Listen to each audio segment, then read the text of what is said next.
Hi అండి, welcome back to Vimala Vangala vlogs. నేను మీ విమల.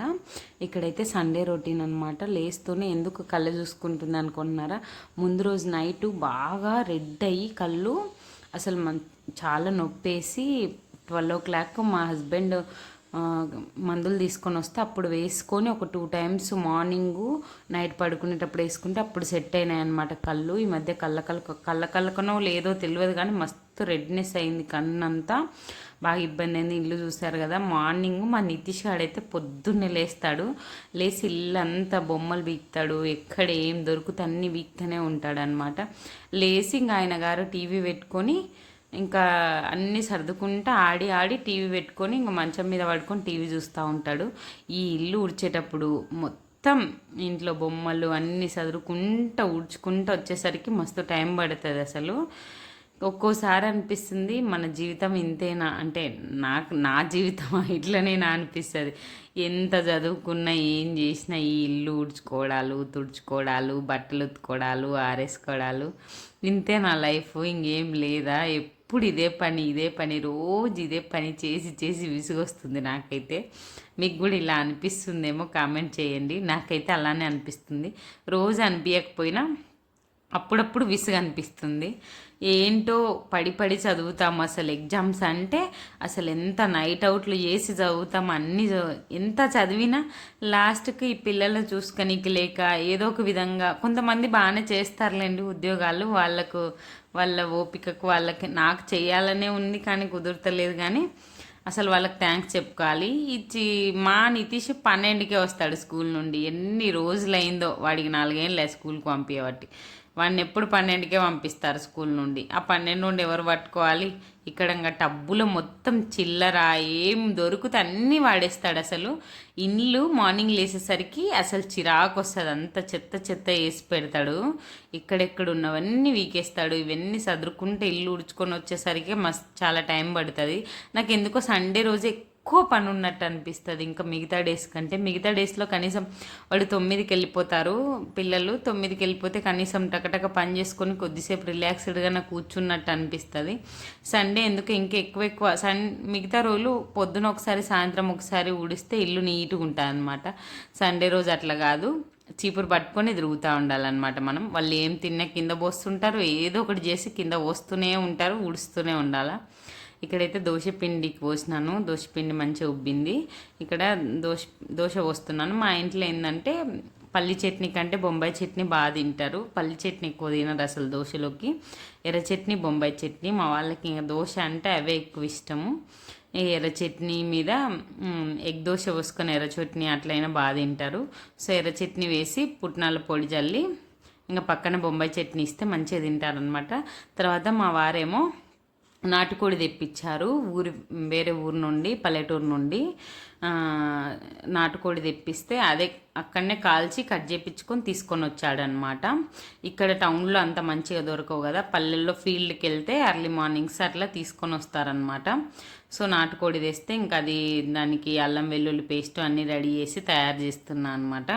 ఈ నాటుకోడిలోకి రాగి సంకటి అయితే బాగుంటుంది, కానీ నాకు ఎందుకు రాగి పిండి అయిపోయింది. మా జోషి ఈ మధ్య రాగి మాల్ట్ అని చెప్పి మొత్తం రాగి మాల్ట్ అని డైలీ తాగుతుండే. మళ్ళీ దానికి ఎప్పుడు ఇంట్రెస్ట్ వస్తే వరుసగా కంటిన్యూగా రాగి మాల్ట్ తాగుతుంది, తర్వాత నాకు వద్దంటది.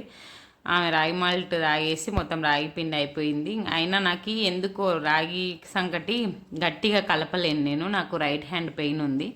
సో ఇంకా టైంకి కలిపియనికి మా వారు కూడా ఇంట్లో లేరని చెప్పి ఇంకా నేను మామూలుగా బగారన్నం వండేసినాను. బగారన్నానికి పెట్టాను అనమాట. ఇక్కడైతే నాటుకోడి పెడుతున్నాను. ఇప్పటికంటే మొన్న మా అమ్మ వాళ్ళ ఇంటికాడ కట్టెల పొయ్యి మీద కొంచెం కష్టమైన ఆ రోజు చాలా బాగా కుదిరింది అసలు. ఒక్కోసారి అంతేనేమో, మనం బాగా శ్రద్ధగా హ్యాపీగా చేసే మన వంట కూడా మన మన మనసును బట్టి వంట కూడా బాగా కుదురుతుందేమో అనిపిస్తుంది. మనం ఏదో మూడ్లో ఉండి చేస్తే ఆ వంట కూడా అంత బాగా రాదు అనేది నాకు చాలాసార్లు క్లారిటీ అనిపించింది అనమాట. సేమ్ ఇంగ్రీడియంట్స్ వేసినా ఎందుకు ఒక్కొక్కసారి అంత మంచిగా కుదరదు. నేనైతే ఈ గరం మసాలా తయారు చేసుకుంటాను నాన్ వెజ్లోకి.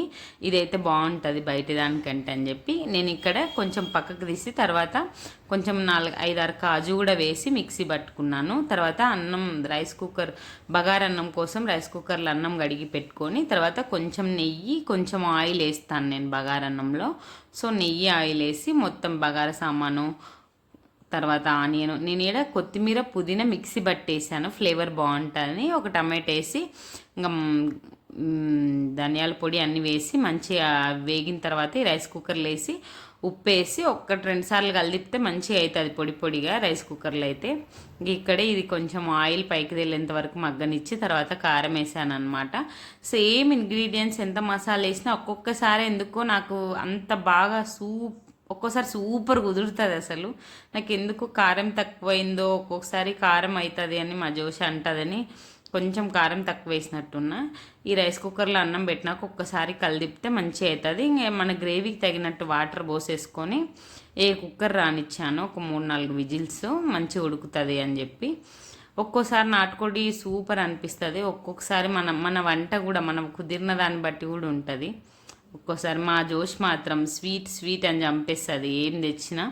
సో మళ్ళీ నాకు సేమియా చేయి మమ్మీ అన్నది, కొంచెం సేమియా చేసి ఇచ్చేసినాను. మాకు కూడా స్వీట్ ఈ నాన్ వెజ్ తిన్నాక కొంచెం స్వీట్ తింటే అది ఒక సాటిస్ఫాక్షన్ లాగా ఉంటుంది. మళ్ళీ లేకపోతే నాకు ఈ నాన్ వెజ్ తిన్నాక స్వీట్ ఏముంది అని వెతుక్కోనికి సరిపోతుంది ఇంట్లో. ఇక్కడ ఉడికిందా లేదా అని చెక్ చేసినాను అనమాట. బాగా కాలిపోతుంది. సో ఈ బోన్ నుండి స్కిన్ అది ఊడొస్తే గిన ఉడికింది. ఉడకలే అని చెప్పి మళ్ళీ ఇంకొక విజిల్ రానిచ్చాను. తర్వాత బోళ్ళకి నా రైట్ హ్యాండ్ పెయిన్ ఉందని మనిషిని పెట్టుకుంటే రాలేదు, ఆమెకి హెల్త్ బాగాలేదు, నేనే తోముకున్నా మొత్తం బోళ్ళన్నీ. తర్వాత కర్రీ అయితే రెడీ అయిపోయింది. అన్నం కూడా మంచిగా పొడి పొడిగా మంచిగా రెడీ అయింది. ఇంకా నేను మా జోషి మా నిత్తులు తినడానికి కూర్చున్నాము. మా వారు లేరు అనమాట, సండే కూడా వెళ్ళిపోయినారు, చికెన్ తెచ్చిచ్చినారు వెళ్ళిపోయినారు. ఆయన డ్యూటీ ఆయన ఇష్ట ప్రకారం ఆయన వెళ్ళాలి, పని ఉంటే ఎక్కువ అంటే సండే కూడా వెళ్తారనమాట. లేదు కొంచెం ఖాళీ ఉందంటే ఆయనకి ఏదన్నా ల్యాప్టాప్ పని ఉంటే ఇంట్లో ఉంటారు. సో సండే కూడా లేరు మా వారు, ఆయన ఫ్రెండ్స్తో ఏదో పని ఉందని చెప్పి బయటికి వెళ్ళినారు. సో ఇంక ఇక్కడ నేను తింటున్నాను. కానీ ఇంతకుముందు సూపర్ పర్లేదు బాగానే కుదిరింది అని నాకు ఎందుకో ఇంకా నేను ఇంతకుముందు చేసిన దానిలాగా ఇంకా సూపర్గా కుదిరినట్టు అనిపించలేదు కర్రీ అయితే. తర్వాత మేము తిన్నాక ఒక సినిమా చూస్తాం సండే రోజు కంపల్సరీ. సో ఇంకా కింద చాపేసుకొని బొంతేసుకొని మంచిగా పడుకొని రిలాక్స్డ్గా నేను చూసి సినిమా చూసినాం. తర్వాత లేచినాక అమ్మవారు వచ్చారు, టీ పెట్టమంటే టీ పెట్టించాను. నాకేమో టీ తాగకుండా గ్రీన్ టీ తాగాలని ఉంటుంది, కానీ ఆ టీ స్మెల్కి మళ్ళీ నాకు కూడా టీ తాగాలనిపిస్తుంది. మీకు కూడా ఇలానే అనిపిస్తుంది? ఆ టీ స్మెల్ నాకు బాగా ఇష్టం, టీ స్మెల్ కాఫీ స్మెల్. నేను తగ్గాలి అని చెప్పి గ్రీన్ టీ తాగాలనుకొని ఆ గ్రీన్ టీ పెట్టిన అసలు చూడను అనమాట, అట్లే ఉంటుంది. మళ్ళీ వెయిట్ చెక్ చేసుకున్నప్పుడు పెరిగినప్పుడు మళ్ళీ భయం వేసి తాగుతా. కానీ అంతవరకు మా ఆయన టీ కాఫీ లేనిది మా ఆయన ఉండడు. సో ఆయనకు టీ కాఫీ పోసుకుంటా, నేను కూడా ఆయనతో పాటు తాగుతూ ఉంటా. ఎంత కంట్రోల్ చేద్దామన్నా ఈ టీ కాఫీలు కంట్రోల్ అవుతలేవు అసలు. సో ఆయనతో పాటు నేను కూడా టీ తాగేశాను. మేము యాక్చువల్గా రోజు గ్రౌండ్కి పోతాం, ఈరోజు కూడా వెళ్ళాం అనమాట. ఈ టీకి ముందు ఇది కొంచెం 6-6:30 కోసుకున్నాంలేండి టీ. సినిమా అయిపోయినాక గ్రౌండ్కి వెళ్తే మేము ఇలా వెళ్ళినాము, వర్షం పడి ఆగిపోయిందిలే పోయి వాకింగ్ చేసి వద్దామని వెళ్ళినాము. కానీ మేము ఆడ వెళ్ళి ఒక్క రౌండ్ కూడా అసలు జస్ట్ అడుగు పెట్టినామంతే టప్ప మొత్తం వర్షం పడింది. ఇంకా మొత్తం లైట్గా కొద్దిసేపు అక్కడ ఆగినాము, కానీ కాలే, ఇంకా తడుచుకుంటూ వచ్చేసినాము. ఈ వర్షానికి ఇంకెక్కువ టీ కాఫీలు తాగాలనిపిస్తుంది, అది అంతే.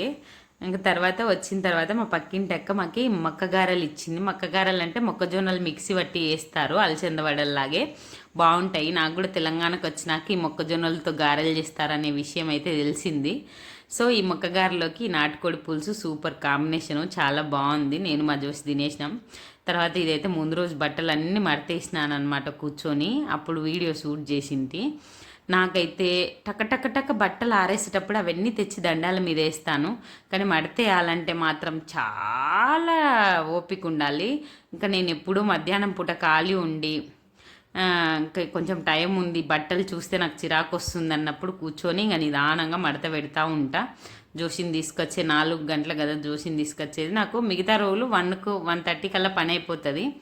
సో ఇంకా అప్పుడు కూర్చొని ఏమన్నా ఎడిటింగ్లు ఏం లేకపోతే ఇంకా కూర్చొని రిలాక్స్డ్గా పాటలు పెట్టుకొని బట్టలు మడతేస్తూ ఉంటాను అనమాట. అప్పటికే ఆ చైర్ నిండిపోయి పైకి వచ్చింటుంది ఆ బట్టలన్నీ. అవన్నీ మడతేసి నీట్గా కబోర్డ్లో చదిరి అట్లా ఇట్లా అనేసరికి మళ్ళీ మా జోష్ టైం అవుతుంది.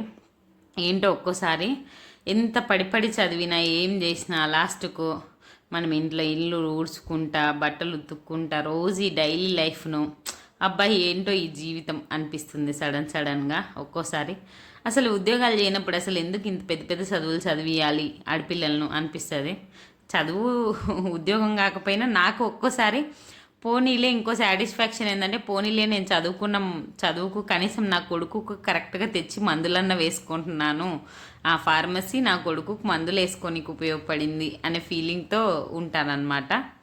చాలామంది ఇంజనీరింగ్లు అన్నీ చేసి కూడా ఇలా హౌస్ వైఫ్గా ఉండేవాళ్ళు నాలాగే ఫీల్ అవుతున్నారా చెప్పండి. ఫీల్ అయితే కామెంట్ చేయండి. నేనైతే అలానే ఫీల్ అవుతుంటాను. కానీ ఏం చేస్తావు, పరిస్థితులు అన్ని రకాలు ఒకటిలాగా ఉండవు కదా. సో ఇంకా నాకు ఎప్పుడు నా ఓన్ అంటే నా ఖర్చులకు తగినంత డబ్బులు నేనే సంపాదించుకోవాలనే ఫీలింగ్ బాగుండేది. నాకు ఫస్ట్ ఆ ఫీలింగ్ ఎప్పుడు పడిందంటే, సరే ఈ వీడియో నచ్చితే సబ్స్క్రైబ్ చేసుకోండి, తర్వాత చెప్తాను.